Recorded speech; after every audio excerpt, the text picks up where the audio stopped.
금일 제가 보고 드릴 내용은 그 2020년 유럽 시장 불확실성과 함께 시작하는 새로운 10년입니다. 점심 시간도 됐고 또 배도 시장할 것 같아서 빠르게 진행하도록 하겠습니다. 유럽 현장에서 제가 보고 듣고 느끼고 체험한 내용들 위주로 여러분들께 보고 드릴 예정입니다.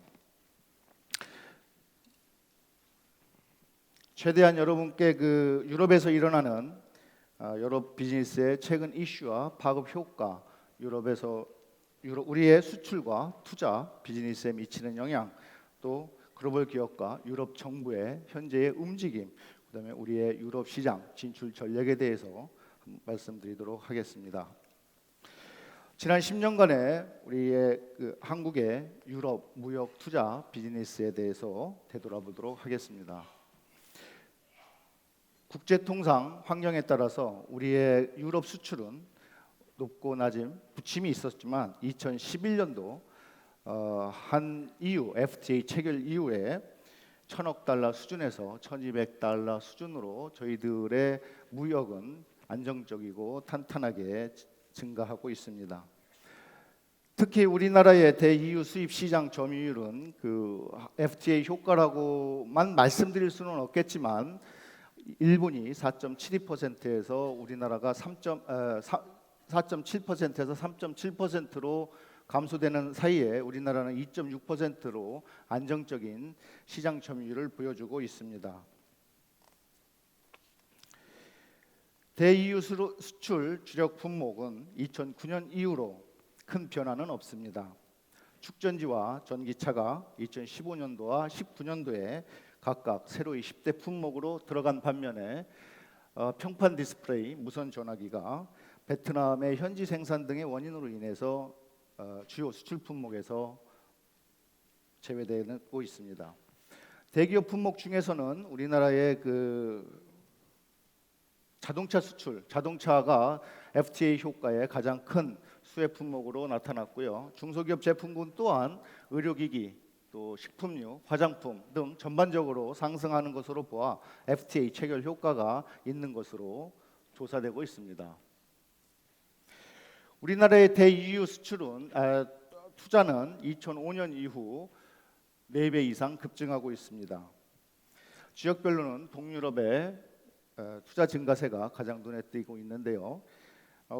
그 중에서도 우리 기업의 제1 투자 공장은 폴란드로 현재 70여 개사가 진출돼서 활발히 비즈니스를 진행 중에 있습니다.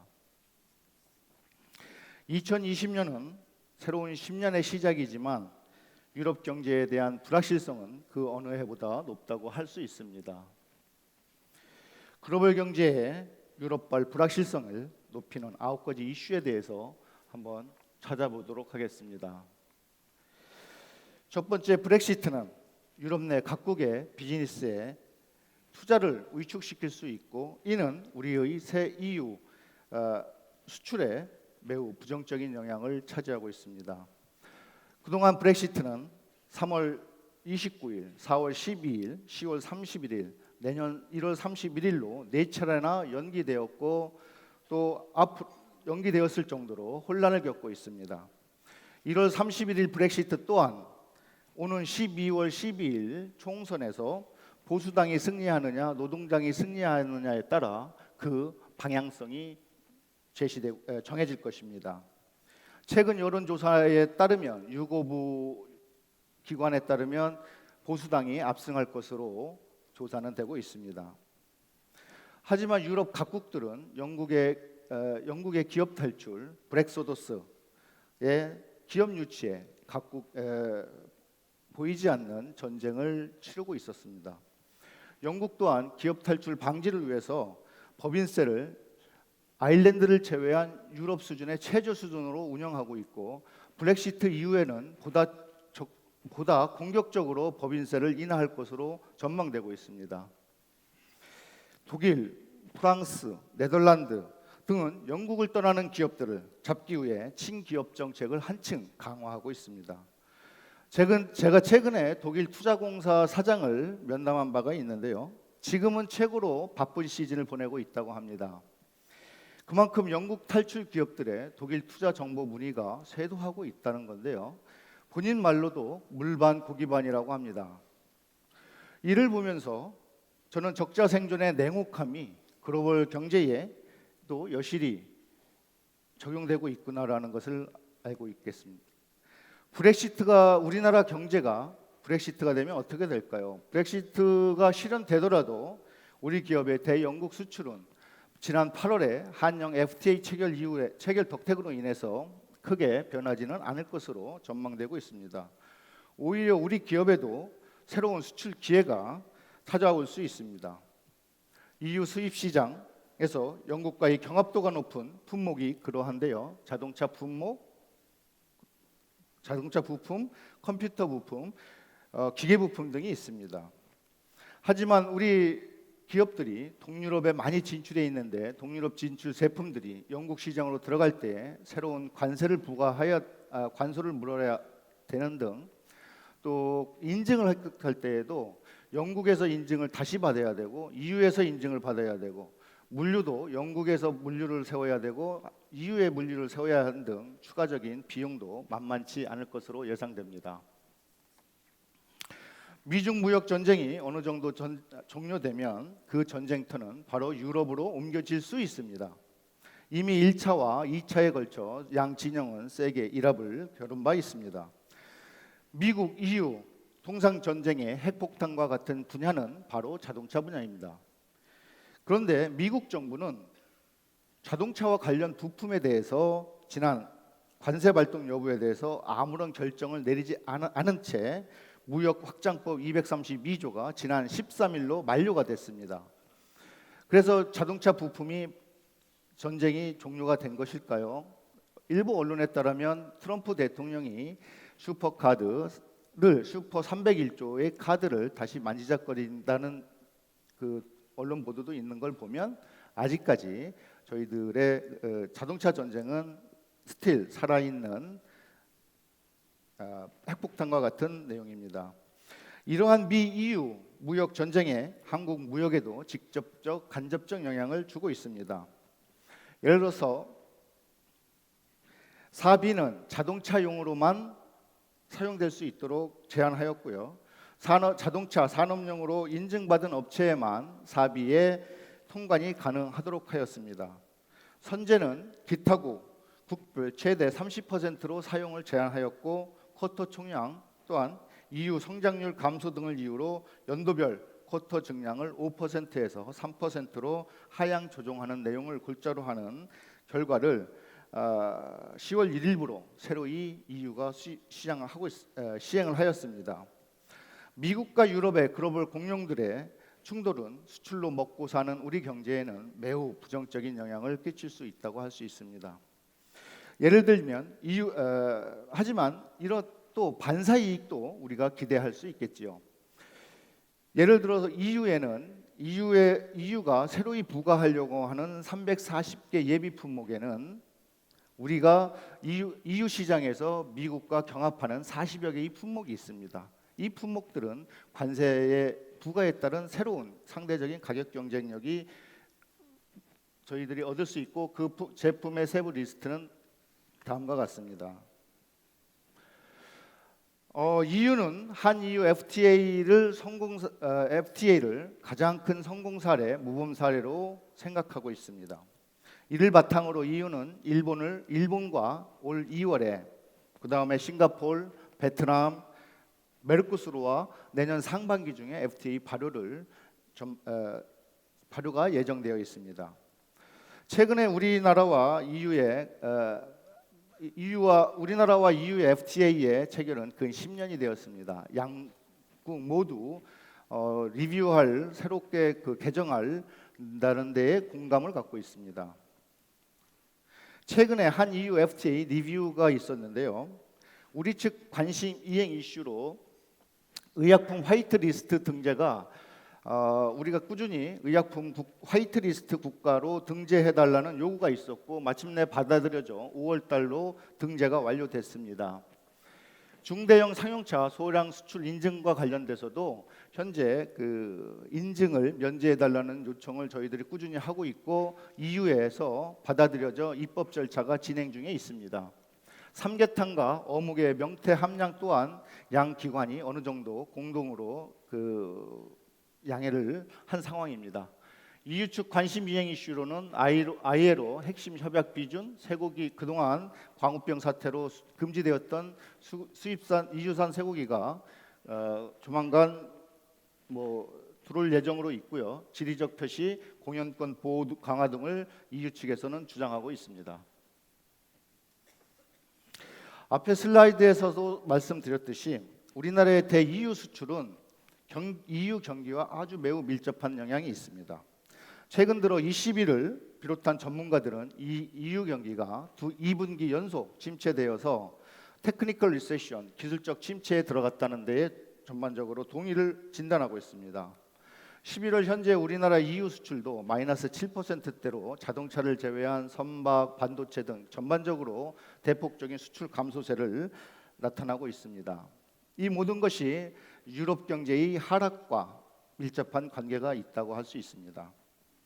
최근 취임한 신임 라가르드 ECB 총재도 양적 완화 재개, 추가 금리 마이너스 인하 등 이런 공격적인 통화 정책과 더불어 EU 각국 정부에게 강력히 요구하고 있는 것이 재정적 확장 정책입니다. 확장 정책인 폴리스 믹스를 요구하고 있는데요. 하지만 일부 전문가들은 이제 앞으로 또 경기가 추가 하향되면 그때는 어떤 정책을 활용할 것이냐라는 제2 공포에 대한 우려를 표시하고 있는 상황입니다. 독일 정부도 그동안 아시다시피 균형 정책을 유지하던 것을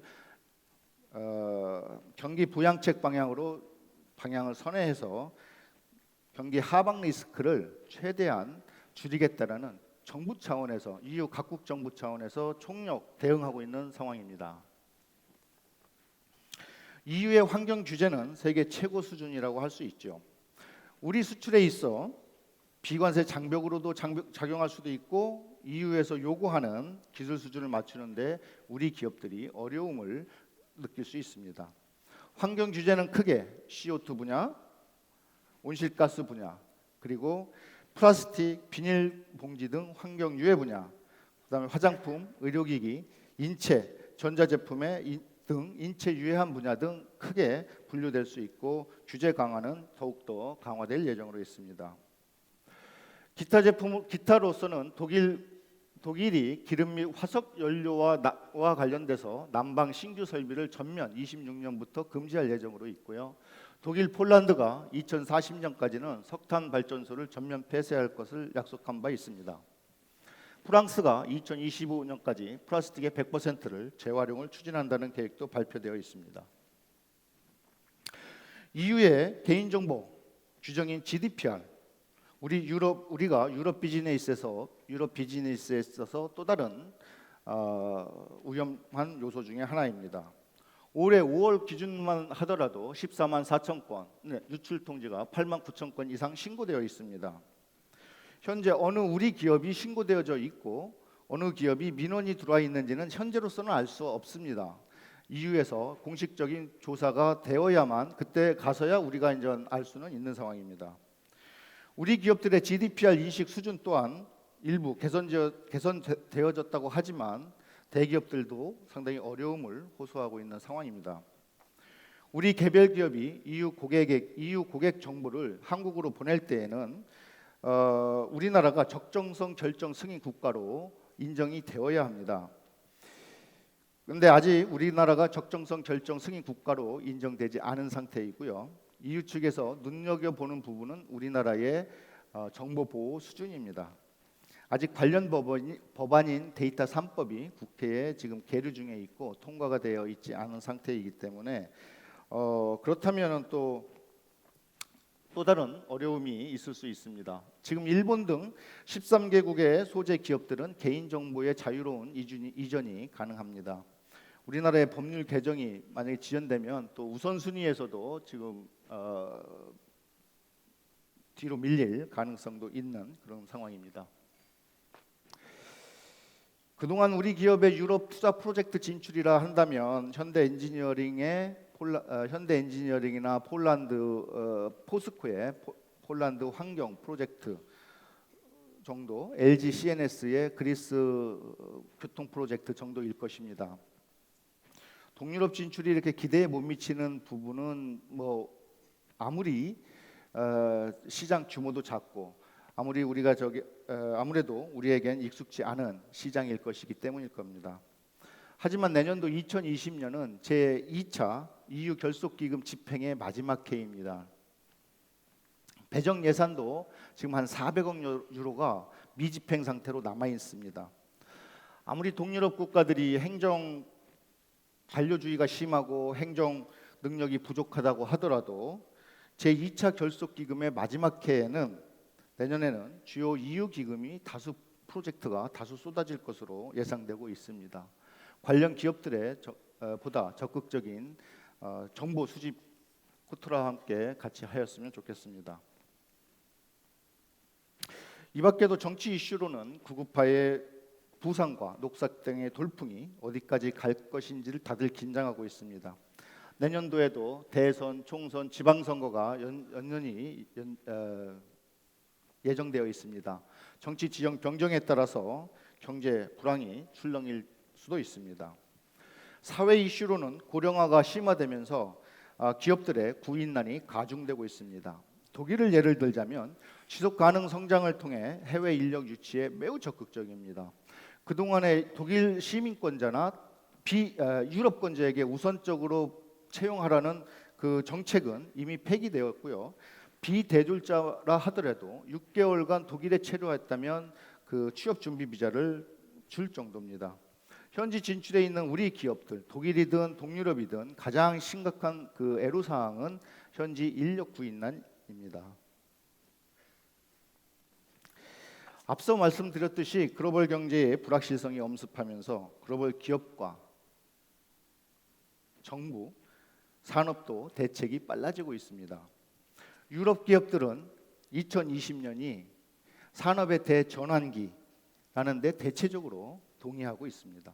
아날로그에서 디지털로, 친환경 에코산업으로, IT 기반의 미래 핵심 산업으로 저마다 확보하고 있는 자원을 과감히 투자하고 있는 상황입니다.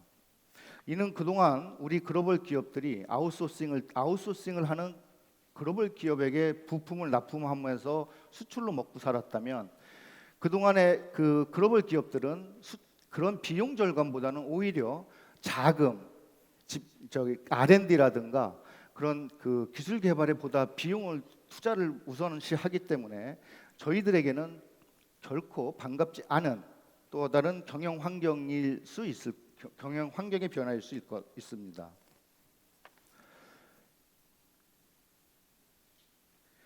(10년) 후의 유럽은 저희들이 2020년을 통상 5년 전, 10년 전에 비전 2020을 많이 세웠을 겁니다.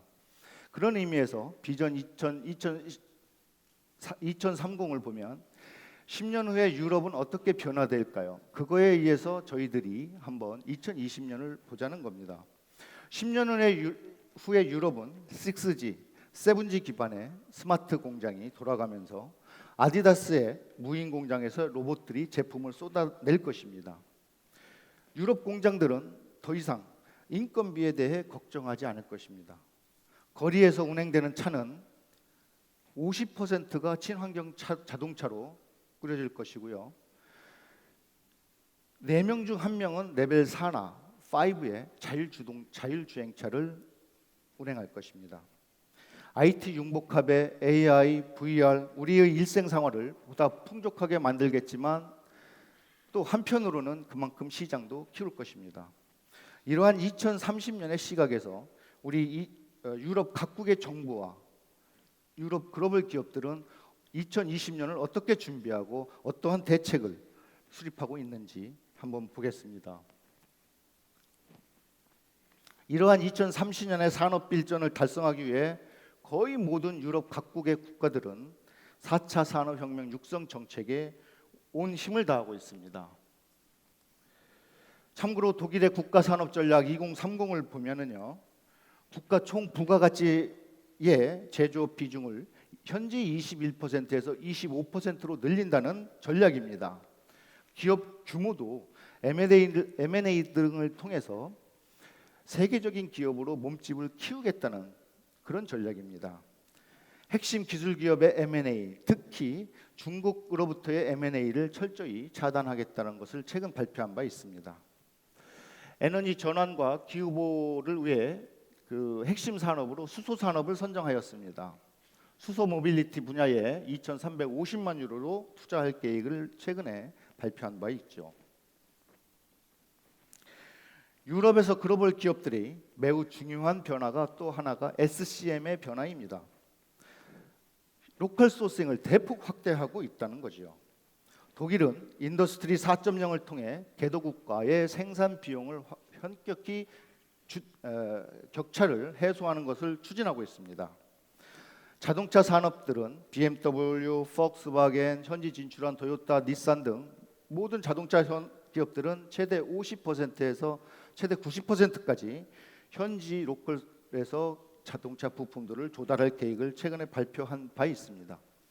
이러한 요인으로는 4차 산업혁명이 일어나면서 지멘스의 암베르크 공장에서 보듯이 제조업의 귀환을 들 수 있고요.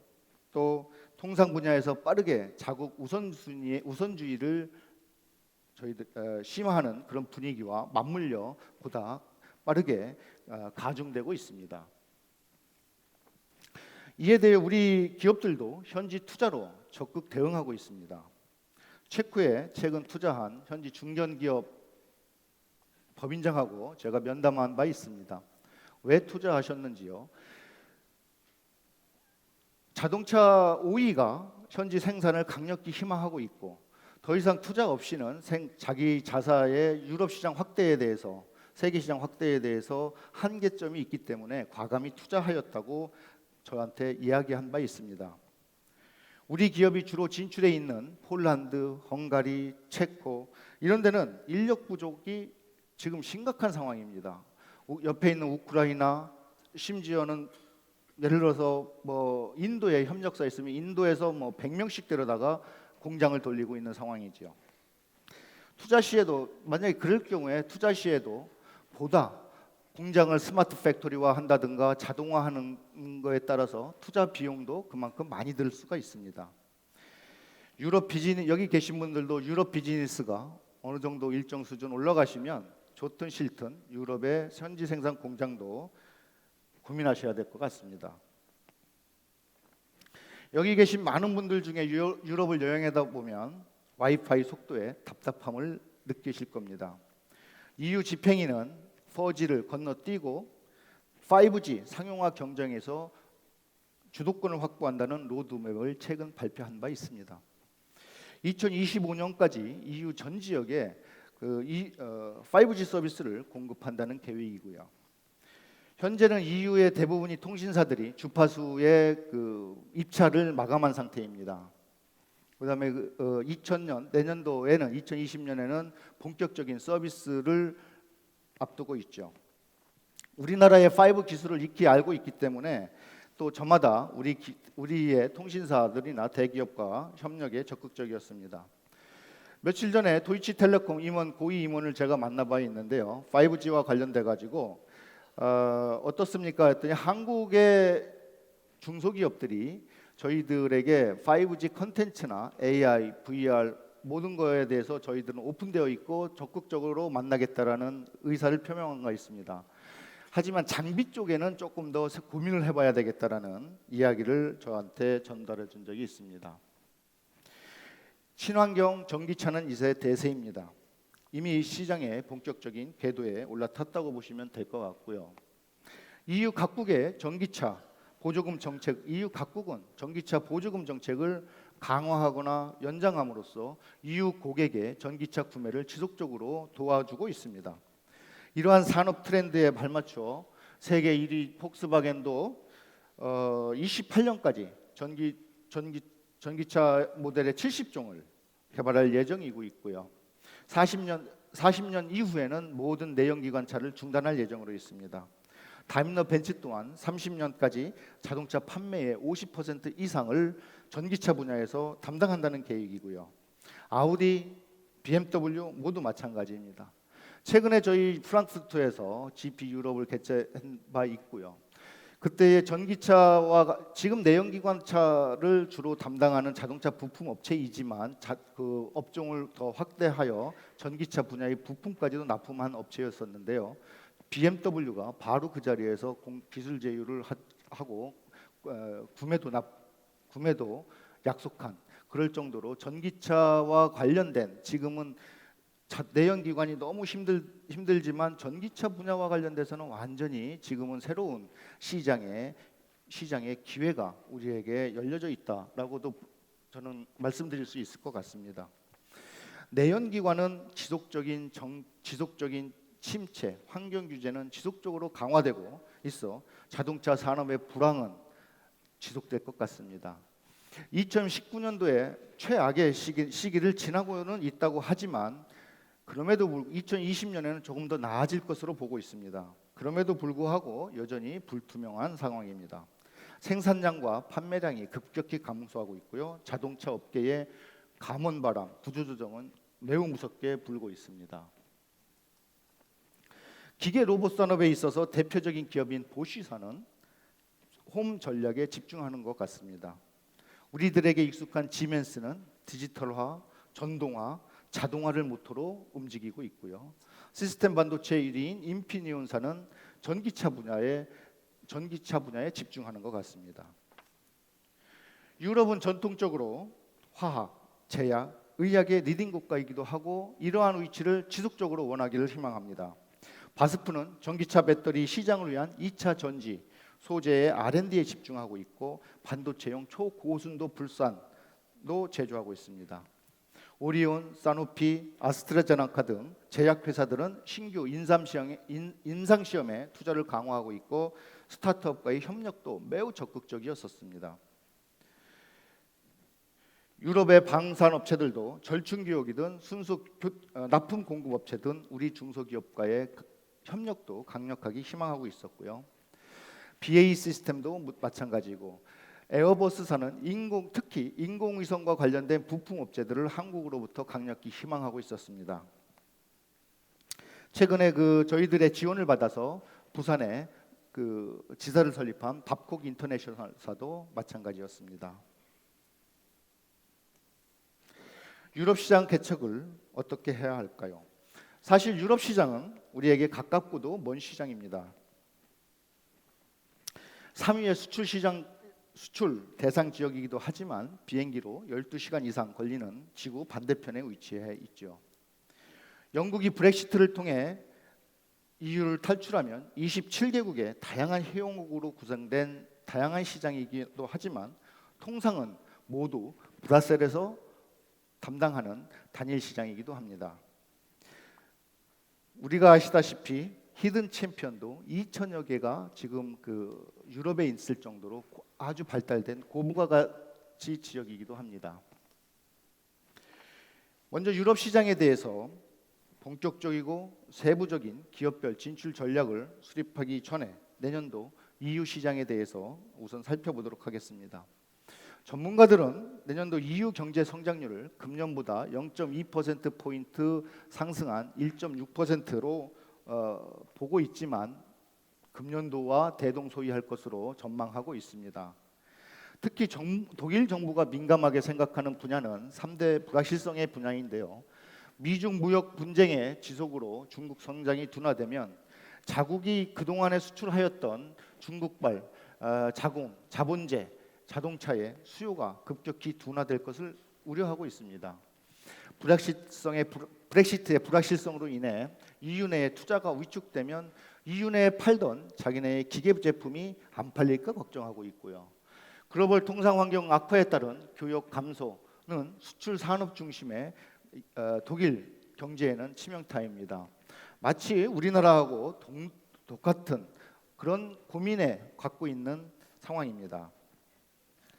유럽 진출에 있는 지상사와 유럽 소재 바이어들에게 저희들이 물어봤습니다. 2020년 우리나라의 대EU 수출은 어떻게 보고 있을까요? 전년 대비 금년도에 워낙 안 좋았기 때문에 3에서 5%의 소폭 증가세를 이들은 예상하고 있습니다.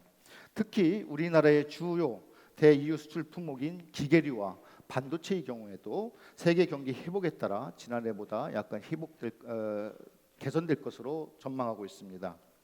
자동차, 부품, 선박, 석유화학은 2019년도 유사하거나 소폭의 증가, 철강 산업의 경우는 세이프가드 이행 규정 개정안 효과로 인해서 2019년 대비 EU 수출이 소폭이나마 증가할 것으로 예상되고 있습니다.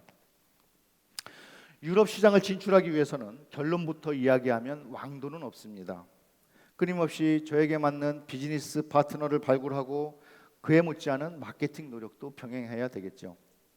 현지 비즈니스맨을 만나보면 이들은 한결같이 저에게 한국으로부터 혁신적인 아이디어 제품을 희망했고 아이디어 기업을 소개해달라고 말했습니다. 물론 그 제품은 친환경적으로 만들어지기를 더더욱더 바랬고요. 한번 예를 들어 보겠습니다. K-뷰티 제품의 경우에도 포장지가 있습니다. 그 포장지는 반드시 재활용지로 만들어져야 합니다. 두 개의 기능이 하나로 결합된 투인원 제품은 저희들에게는 매우 익숙하지만 서구에서는 좀 더 익숙하지 않은 것 같습니다. 실용성을 중시하는 독일 바이어들이 깜짝 놀라 매우 좋은 반응을 얻었습니다. 이외에 달팽이 추출물, 대나무 추출물 이런 것들도 상당히 독일 바이어, 유럽 바이어들이 관심을 갖고 적극적으로 그 상담에 임했던 기억이 있습니다. 유럽은 실리콘밸리나 뉴욕에 버금가는 스타트업 생태계가 매우 잘 갖추어져 있습니다. 만약에 여기 계신 분들 중에 우리가 창업한 지 얼마 안 되는 스타트업이라고 가정을 해보겠습니다. 런던의 테크데이, 베를린의 테크크런치, 파리의 비바텍, 리스본의 웹서밋, 헬싱키의 슬러시, 비엔나의 파이오니아 오스트리아 등은 유럽 진출에 있어서 매우 좋은 우리의 플랫폼입니다. 이런 플랫폼을 통해 바이어도 만날 수 있고 벤처 캐피탈도 만날 수 있고 엑셀러레이터도 만날 수 있습니다.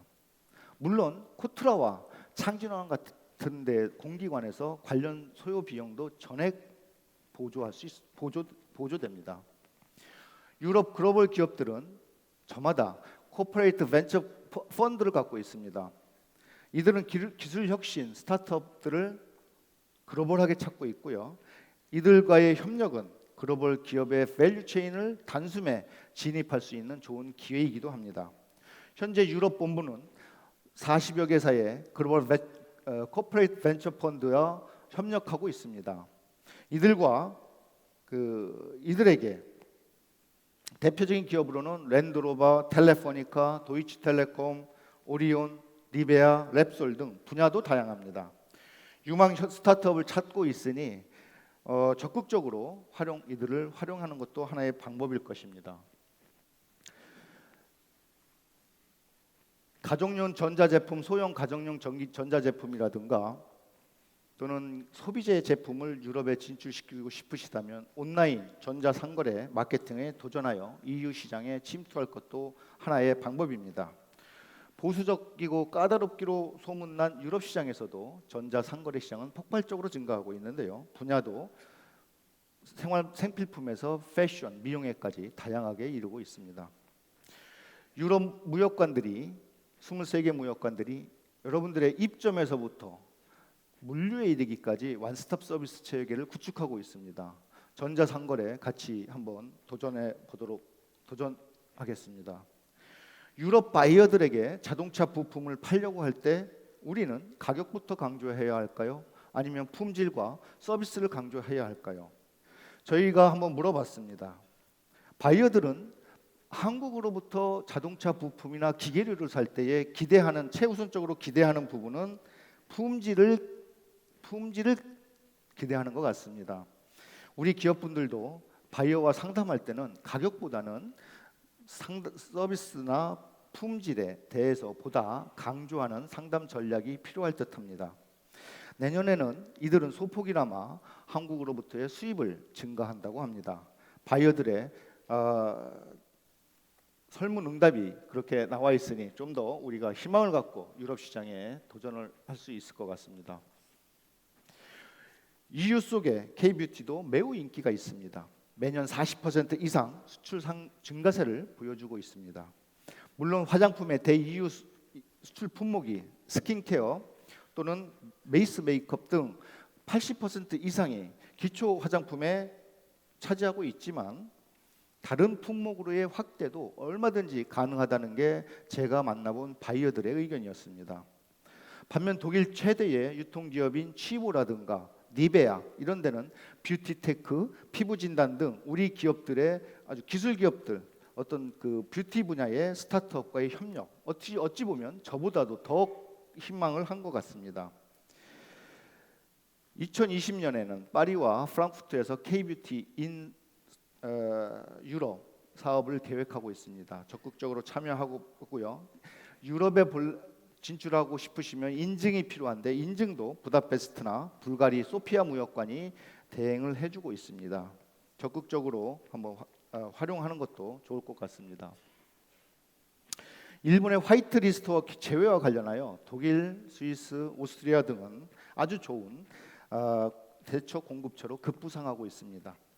대일본 무역 의존도가 높은 265개 품목 중에서 235개 품목이 유럽으로부터 공급이 가능한 것으로 조사됐습니다. 물론 여기에는 공급 가액이라든가 물류라든가 단가 이런 거는 논외로 하셔야 됩니다.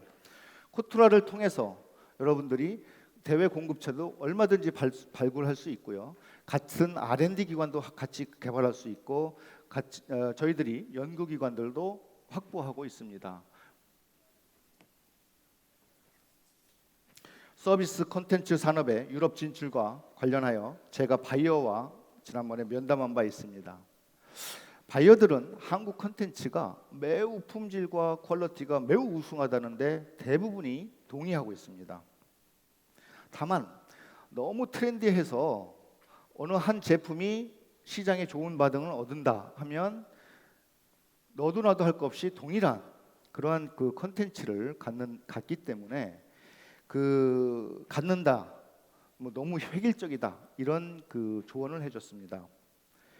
서비스 콘텐츠를 유럽에 진출하고 싶으시다면 어떻게 해야 되느냐라고 물어봤더니 공감할 수 있는 스토리가 탄탄하고 특히 유머 코드가 아주 유럽 사람과 일치했으면 좋겠다. 너무 한국적이다라는 것이 그 사람들의 조언이었습니다. 2020년 서비스 산업, 콘텐츠 산업의 유럽 진출이 의외로 저희들이 생각하지 못한 아주 좋은 반응을 얻을 수 있는 분야인 것으로 자신하고 있습니다. 유럽 시장에서는 수출이 유망한 품목을 수출 통계로는 일반 기계류, 자동차 부품, 광학기기 등이 나타났습니다. 저희들이 현지 무역관장에게 물어봤습니다. 어떤 품목이 좋은지요. LED, 전구, 친환경 유아용품, 경량화 소재, IT 소비재 등을 수출 유망 품목으로 꼽고 있습니다. 2020년 유럽의 경제 통상과 관련되어 많은 내용이 변경됩니다. 한번 정리해 보았고요. 마지막으로 우리 유럽 지역 본부는 23개 무역관이 있습니다. 여기 오신 분들 중에서는 유럽 무역관들과 같이 공동의 마케팅을 하든가 아니면 이제 막 시도하려고 하는 기업 분들도 있을 것입니다. 그런 마케팅을 추진하는 과정에서 어려움이 있으시거나 애로사항, 불만사항이 있으시면 저에게 상담 시간에 저에게 말씀해 주시면 제가 돌아가서 바로 조치해서 여러분들에게 피드백해 드릴 예정으로 있습니다. 대단히 감사합니다.